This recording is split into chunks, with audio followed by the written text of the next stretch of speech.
Fala, torcedor Tricolor, sejam bem-vindos a mais um vídeo do canal Professor Tricolor.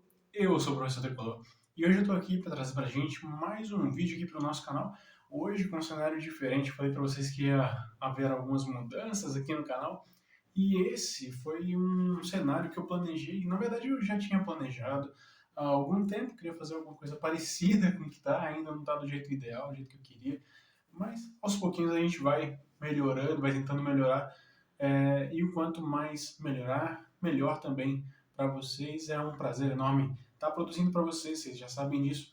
E hoje eu quero trazer um assunto para vocês que é muito importante para o desenvolvimento do Fluminense na temporada 2023, que ainda nem começou, a temporada 2022 ainda não acabou, mas já começando a ver lá na frente, né, a temporada do ano que vem.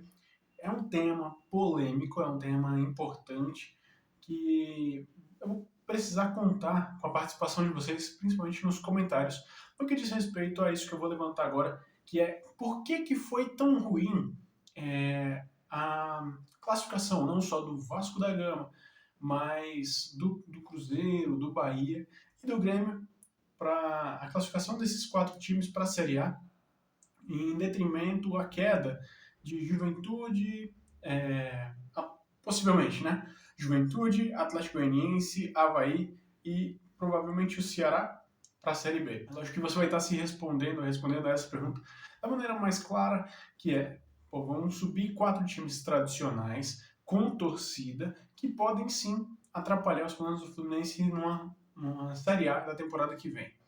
Mas o que eu quero trazer aqui, além, é claro, dessa questão de tradição, de torcedores, é um ponto que pouca gente está falando, que eu não vi ninguém falando ainda, que é a questão das contratações. As contratações para a temporada do ano que vem. Mas, para tentar mostrar melhor para vocês o que eu quero, melhor a gente acompanhar aqui no quadro. Bom, e uma coisa importante que eu quero trazer aqui para vocês é essa mudança no canal com relação à mudança de cenário. Eu sei que é uma mudança pequena, mas, enfim, para tornar o vídeo um pouquinho mais dinâmico, eu queria saber a opinião de vocês. Vale mais a pena fazer o vídeo todo sentado, que como eu sempre faço, ou sempre fazia, ou essa integração com o quadro ficaria legal. Eu quero trazer mais coisas, mais análises aqui dentro do quadro também. Enfim, queria saber a opinião de vocês. Deixe aqui nos comentários, por favor. É muito importante para mim saber a opinião de cada um de vocês e eu leio sempre, tento responder ao máximo. Mas vamos lá, vamos analisar, vamos de volta aqui para o vídeo. E eu gostaria de trazer para vocês por que foi tão ruim o acesso desses quatro times, em detrimento aos quatro que a tendência é que se confirme o rebaixamento. Né? O Juventude e o Avaí já foram, o Ceará está por um fio e o Atlético Goianiense também. Então, a tendência que esses quatro caiam é muito grande e, em contrapartida, quatro gigantes do futebol brasileiro retornam para a Série A do campeonato no ano que vem, e não somente a Série A. E esse é um ponto importante que eu quero trazer para vocês com relação a contratações, como eu disse agora há pouco no vídeo, e por que é tão ruim essa questão do acesso desses quatro grandes para a Série A de novo no Campeonato Brasileiro. Tendo em vista que apenas um desses quatro times ainda não é SAF, que é o Grêmio, a gente pode analisar da seguinte maneira. O Grêmio, a tendência é que tente fazer uma gestão mais segura, mais tranquila, tente cortar alguns gastos, enfim. Claro que vai receber um pouco mais de recurso da televisão, mas, ao mesmo tempo, vai tentar fazer uma gestão mais tranquila com relação a corte de gastos, ou evitar contratações de grande nome, enfim, que possam impactar financeiramente o clube lá no final do ano. Então, eu acredito que desses quatro, o Grêmio é o que menos disputa contratações com o Fluminense.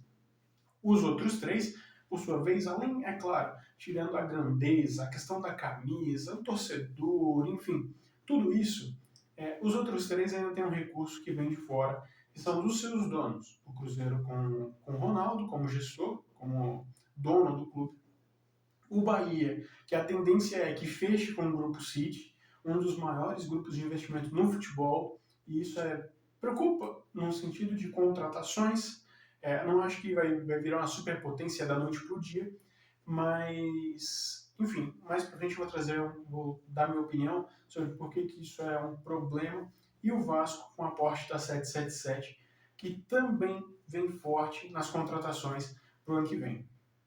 Há pouco tempo atrás, a gente estava falando sobre contratações de jogadores medianos para bons, como o Fluminense tem feito nas outras temporadas. A gente falou sobre Juninho Capixaba, eu levantei algumas bolas aqui com relação a Speed Mendonça, Vina, enfim, alguns nomes que estão no cenário brasileiro há algum tempo, mas não são a nata, não são exatamente aqueles jogadores que você contrata para decidir, ou enfim, você pode contratar para compor um elenco e ele se sobressair. Claro, nada impede do Juninho Capixaba chegar no Fluminense, assumir a lateral esquerda e virar um baita lateral esquerdo, como aconteceu com o Caio Henrique. E nada impede que isso aconteça com jogadores medianos. O próprio Juninho Capixaba, o Vina, que a gente já conhece, já não é mais menino, então pode ser que venha para somar, agregar valor e ser um bom nome para ter um banco de reservas, uma peça de reposição, enfim. E são esses jogadores que esses times também vão brigar no mercado. Por quê? Os quatro na verdade, mas os três primeiramente, principalmente, vão brigar porque terão um aporte e terão como enfrentar um Fluminense, por exemplo, numa disputa com o próprio Juninho Capixaba, por exemplo, tá? Eu estou usando muito o exemplo do Juninho Capixaba porque para mim é a cara desse jogador, que é um bom jogador e que interessa a vários clubes. E eu já tinha até visto que o Cruzeiro também demonstrou interesse no jogador. Então, para vocês verem, um clube que tem um aporte financeiro de uma SAF, ele pode brigar com o Fluminense mesmo a gente tendo como trunfo a vaga na Libertadores.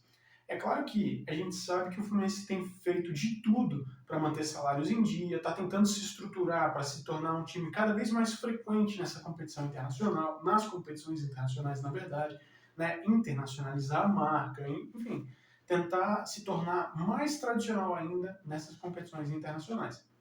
E acredito que, claro, isso é um fator muito importante, mas uma opinião que eu queria de vocês. Se vocês fossem os jogadores de futebol, tá? Nessas posições, enfim, fossem um jogador de futebol, tivessem uma proposta de jogar no Fluminense, que vai disputar grandes coisas, vai disputar grandes títulos, como acontece lá no Palmeiras, acontece no nosso rival, ou ter a certeza absoluta que vai chegar num clube, por exemplo, como um desses três aqui, Cruzeiro, Bahia ou Vasco, para ser titular absoluto, com a grandeza que eles têm, vocês não penderiam um pouco? Porque assim, é claro que o cara vai chegar no Fluminense hoje, o atleta vai chegar no Fluminense hoje, tendo que disputar a posição. Ninguém, a não ser a lateral esquerda, né, chega com status de titular. Pelo menos não nesse primeiro momento. É claro que se a gente fizer uma grande contratação, é uma outra história. Vamos supor que chegue, sei lá, o Thiago Silva, por exemplo. Aí não tem contestação, né? Chegue um volante ali para o lugar do André que tenha muito nome e muita qualidade. Não só nome, tá? Não leva em consideração apenas nomes, mas não seja lá um medalhão, mas enfim, eu vou usar um jogador aqui, mas que sirva apenas como exemplo, tá? Se vier um Wendel, que foi revelado pelo Fluminense, até o nosso rival estava querendo também, ele chegaria para ser titular absoluto.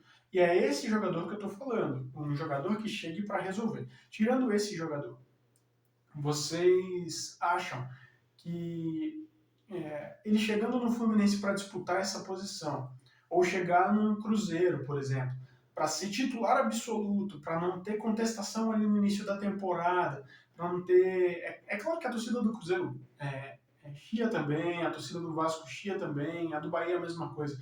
Mas a pressão é outra, principalmente no início do trabalho.